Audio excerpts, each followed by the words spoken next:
I never thought a mailbox could turn into a battlefield, but the night that HOA patrol SUV slammed into mine and folded like a tin can while my mailbox stood untouched, I realized this war wasn't about wood and nails, it was about dignity. And for once, they lost. That crash echoed across the fields, and with it every whisper and intimidation they'd thrown at me crumbled in an instant. My name's David Carter, and all I ever wanted was peace. After years of city smog, cramped apartments, and quiet discrimination at work, I scraped every dollar to buy a ranch on the edge of suburbia. It wasn't a palace, but it was mine. Golden mornings, fresh-cut grass, birds darting over open land. For the first time, I could breathe. But peace doesn't sit well with everyone. Just a few yards away sat a neighborhood ruled by an HOA manicured lawns, like they were painted on fences, all the same shade of beige, the kind of place where conformity wasn't just expected, it was enforced. And apparently, my ranch, my freedom, rubbed them the wrong way. At first it was just their SUVs. Dark creeping things, tires crunching slow on asphalt spotlights, sweeping like they were hunting.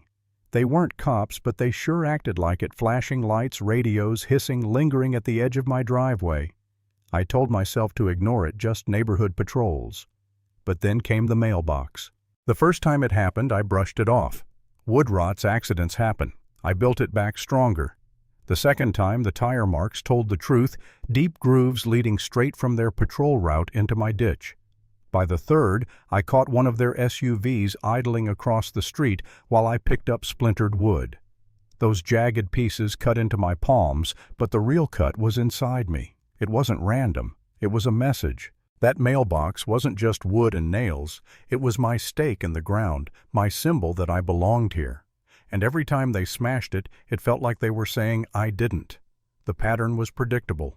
Quiet nights broken by the low growl of an engine tire screeching, then the hollow snap of wood splitting apart. By morning, nothing left but shards scattered in the dew. I reported it, called the sheriff, but with no cameras, no proof, my complaints vanished into silence.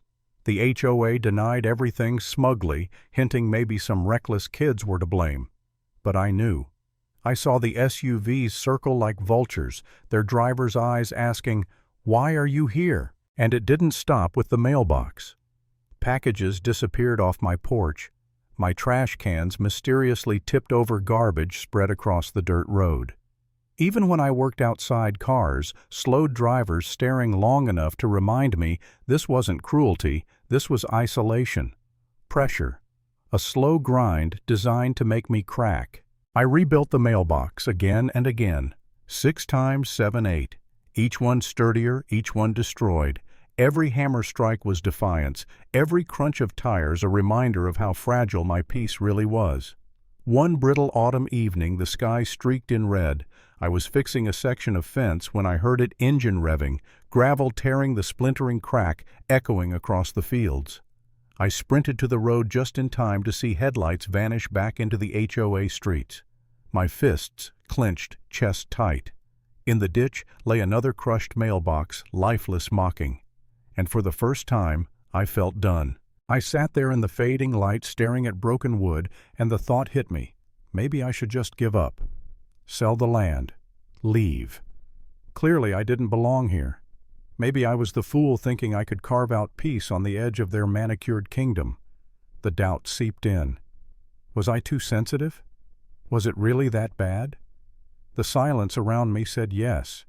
Neighbors didn't care. Authorities didn't care. Maybe it was me. But then something shifted. Sitting there, I realized giving up would mean they won. It would mean they got to decide where I could and couldn't live. And hell no, I wasn't going to let that happen. If they wanted to keep smashing mailboxes, fine. I'd give them one they could never destroy. That night, under a pale moon, I made a decision.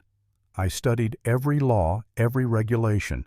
I wasn't going to cross the line, but I'd bend it until it was iron. Literally.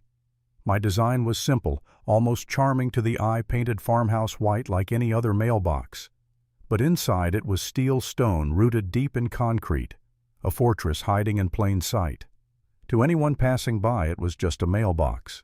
To me, it was a trap. I remember the night like it was yesterday. Cold air, stars sharp against a black sky. I sat by the window lamp casting long shadows, pulse thumping like a drum. I didn't wonder if they'd come, I knew they would. Past midnight, the growl of tires rose in the distance. Headlights cut through the dark, creeping closer. The SUV slowed, prowling. Then it accelerated, gravel spraying. The roar grew louder until crash. The sound ripped through the night like thunder. But it wasn't wood snapping this time.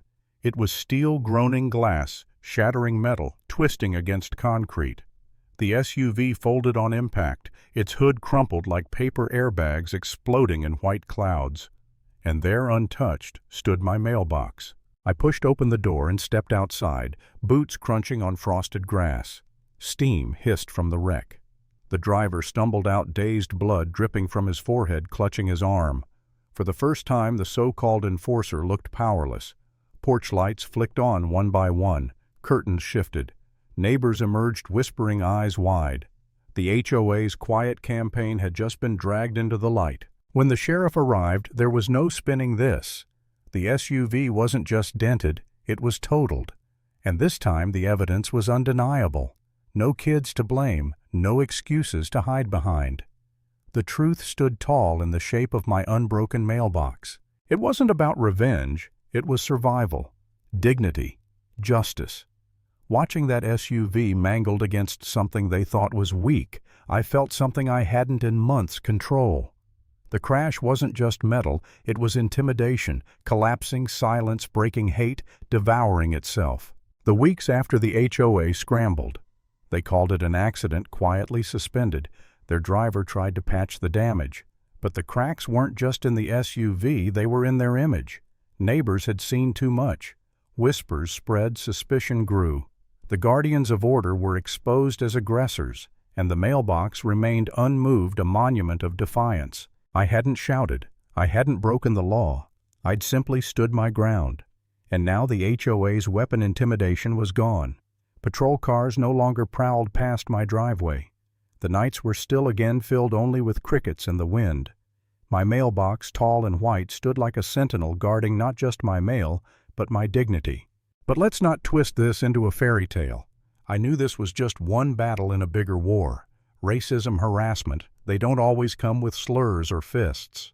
Sometimes they come disguised, hidden in rules, in subtle acts, in something as small as a mailbox getting smashed again and again. And sometimes fighting back doesn't mean yelling or swinging, it means building something so unbreakable that hate breaks itself trying to crush you. So here's my question to you. If they came for your peace, your space, your right to simply exist, would you rebuild quietly hoping they'd stop? Or would you create something they'd never see coming? Tell me in the comments, because I want to know what you would do. Strength doesn't always roar, it stands.